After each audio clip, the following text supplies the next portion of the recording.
Buenas tardes. En esta ocasión hablaremos de los derechos y deberes de los empleados. Y al hablar de los deberes de los empleados, pienso primeramente en la fidelidad del empleado a la empresa que lo contrata, a la empresa empleadora. El contrato es un acuerdo libre entre el empleador y el empleado, por el cual ambas partes se comprometen a cumplir, a honrar unas obligaciones. Esos contratos el contrato obliga a la empresa a cumplir, a honrar unos acuerdos. El contrato obliga al empleado a cumplir también con unos acuerdos. Bien, el empleado se compromete a rendir un buen trabajo en la función que se le ha delegado, y la empresa, a cambio de este trabajo rendido por el empleado, la empresa a cambio de ese trabajo le pagará un salario convenido, es decir, un salario que se ha acordado entre las partes. Y la empresa se compromete a proporcionar las condiciones idóneas para trabajar en el espacio laboral, en ese espacio laboral, en el espacio de la empresa, ¿verdad? La empresa tiene que proporcionar esas condiciones razonables, idóneas, de acuerdo con la legislación, ¿verdad?, que impere en ese momento, la legislación, ¿verdad?, laboral.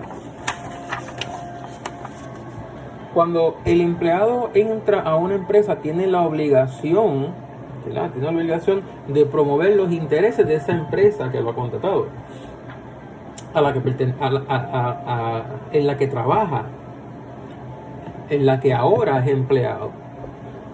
Debe promover bona fide, de buena fe, los intereses de esa empresa que lo contrata.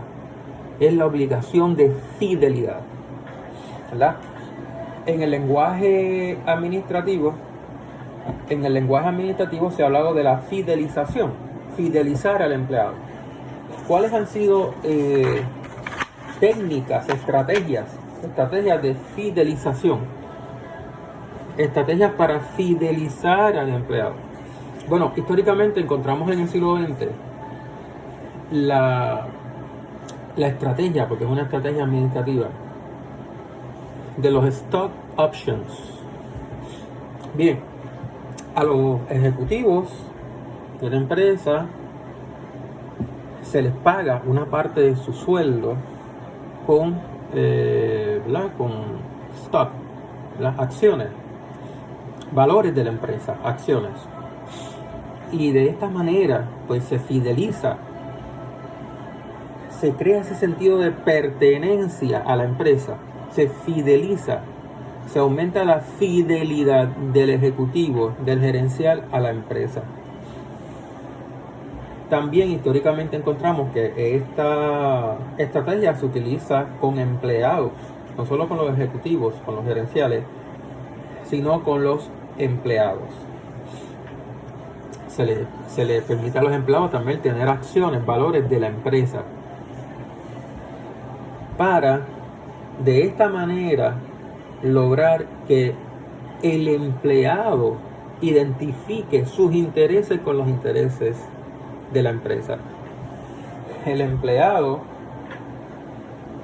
al tener acciones, tiene hasta cierto punto propiedad de la empresa, ¿verdad? Porque tiene acciones de la empresa, tiene acciones preferidas, por ejemplo, que por lo general son las preferidas. Y como tiene que, ¿verdad?, el empleado tiene ahora propiedad al tener acciones, ese empleado, sus intereses serán, ¿verdad?, idénticos en un sentido a los de la empresa, porque el empleado trabajará ahora pensando en el bienestar de la empresa, dado que al beneficiarse la empresa de su trabajo, de su productividad, se beneficia también él o ella como empleado. Se logra esa identificación de intereses del empleado con los intereses de la empresa mediante esta estrategia de los stock options que se comienza a utilizar ya en Estados Unidos desde la década de los 50 en el siglo XX. Es decir, no es una estrategia nueva, ya tiene historia, pero ha funcionado. Los stock options, ¿verdad?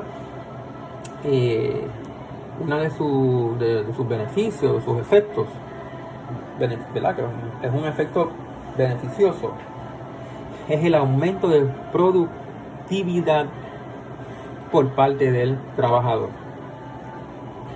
Bien, quiero citar un artículo, ¿verdad?, de Luis Lizama, que tiene ya varios años. Saco esta cita del libro Ética de la Empresa de Andrés Rodríguez Rubio, que es uno de los textos que estamos utilizando para nuestra clase de ética empresarial, siglo 31-78.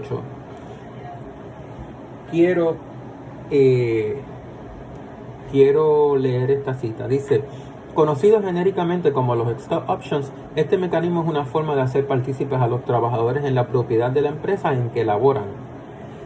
En Estados Unidos se utiliza desde la década de los 50 y sin lugar a dudas ha sido una buena estrategia desarrollada por los empresarios para persuadir a los trabajadores acerca de la necesidad de identificar sus intereses con los de la compañía. Estudios realizados en los Estados Unidos de Weitzman y Cross muestran que existe una relación positiva entre los planes de stock options y los incrementos de productividad, la mejoría de la calidad del servicio prestado por los empleados y el desarrollo de relaciones laborales armónicas al interior de las empresas que los han implementado. Cierro la cita, ¿verdad?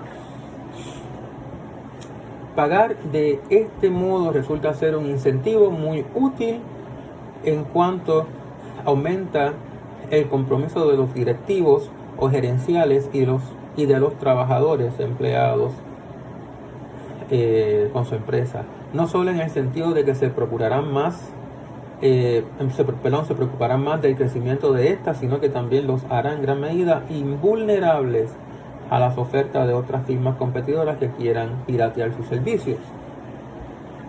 Es decir, pagar a los gerenciales, a los empleados, permitirles tener, ¿verdad?, este beneficio de poseer acciones de la empresa, como fideliza, hace más fiel al gerencial y al empleado de la empresa, los hace más fiel a la empresa.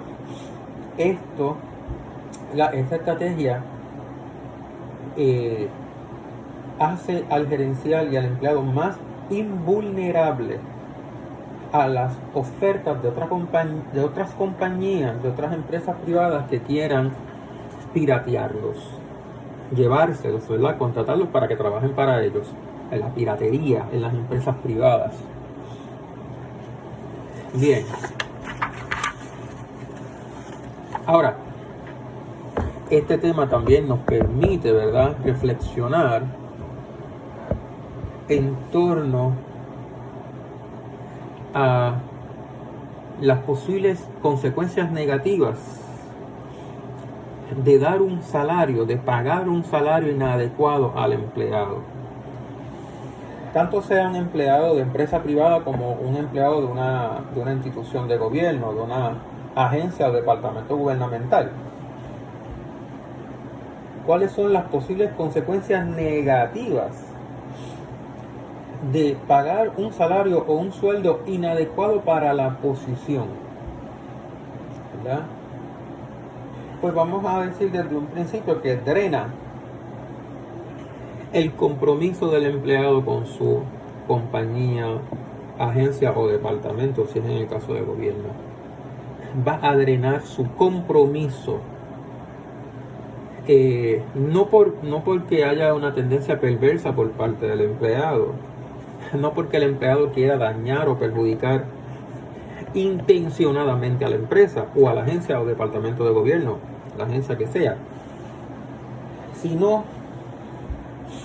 porque ese empleado o empleada tendrá que de alguna forma compensar el déficit, ¿verdad?, real de ingreso. Tendrá que buscar la manera de compensar, ¿verdad?, la falta de dinero, para hablar claro, la falta de dinero que tendrá mensualmente para cumplir con sus compromisos financieros. Al no pagárselo un salario o un sueldo adecuado, se le paga un sueldo o un salario por debajo del pago, ¿verdad?, que otras compañías competidoras están dispuestas y están pagando a sus empleados por esa misma posición, por las labores que se realizan en esa misma posición en esas otras empresas, en ese mercado del trabajo. Que mire, su empleado o empleada buscará la manera de poder, ¿verdad?, compensar ese déficit que tiene mensual. Y ahí es que entonces encontramos estos casos de empleados de gobierno o empleados de empresas privadas que tienen que tener más de un trabajo. Buscan 2, buscan 3. Lo vemos, por ejemplo, en el gobierno, empleados de gobierno, la policía, que aparte de trabajar como policía estatal o municipal, ¿verdad?, un policía estatal, que su ingreso no le permite, ¿verdad?, cubrir todos sus gastos mensuales, cumplir con sus, ¿verdad?, con sus compromisos financieros mensuales. Encuentra ese mismo policía estatal trabajando como guardia de seguridad privado, haciendo turnos como guardia privado, ¿verdad? Bien. Ahora, por otra parte, la fidelidad. Vamos a otro punto. La fidelidad del empleado a la empresa no implica sumisión de ese empleado a la empresa, no implica, ¿verdad?, supeditar, no implica someter, ¿verdad?, su conciencia, sus principios, renunciar a ellos, y someter su conciencia, someterse, ¿verdad?, con obediencia absoluta, sumisión absoluta a la empresa, sin que pueda en un momento dado cuestionarse, sin que se pueda cuestionarse ese empleado si su empresa está cumpliendo con sus deberes para consigo mismo, ¿verdad?, para el empleado, si está cumpliendo la empresa con los acuerdos contractuales, ¿verdad?, los acuerdos que están, ¿verdad?, ahí escritos en el contrato, si está cumpliendo con ese empleado la empresa, si la empresa está cumpliendo también sus deberes sociales de no hacer daño, ¿verdad?, a aquel ciudadano, cliente, consumidor que recurre a los servicios de la empresa o a los productos de la empresa, ¿verdad? Si esa empresa con sus operaciones no está dañando a los clientes o consumidores, no está dañando a la sociedad. El empleado, ¿verdad?, en aras de cumplir con este deber de fidelidad, no tiene que renunciar a sus principios, no tiene que renunciar a su conciencia. Bien, ¿verdad? Ahora, también podemos, ¿verdad?, preguntarnos lo siguiente. En el caso de que un empleado viole la obligación de fidelidad a la empresa que lo ha contratado, a una empresa, ¿verdad?, a una empresa que opera bona fide, tanto con sus empleados como con la sociedad, ¿verdad? Ese empleado que viola, ¿verdad?, que viola este deber fidelidad, la obligación de fidelidad. ¿En qué casos podría violar, ¿verdad?, esta obligación de fidelidad cuando la empresa opera a bona fide? Esa es la pregunta. Vamos a preguntarnos, bueno, ¿en qué casos el empleado estaría violando su obligación de fidelidad a una empresa, bueno, a la empresa que lo contrata, ¿verdad?, su fidelidad a la empresa que está operando bona fide, de buena fe en la sociedad, que está cumpliendo con sus deberes, con sus obligaciones con el empleado estipulados en el contrato? La empresa está cumpliendo con esos deberes, con esas obligaciones, y la empresa en sus operaciones está cumpliendo con la sociedad, está cumpliendo con la ley, está cumpliendo con sus deberes éticos, ¿verdad?, para con la sociedad. ¿En qué casos podríamos, ¿verdad?, decir que entonces el empleado está violando la fidelidad, ¿verdad?, la fidelidad a la empresa? Bueno, pues esos temas, ¿verdad? Esto es una pregunta que podríamos responder en próximos vídeos, ¿verdad?, que amerita detenimiento.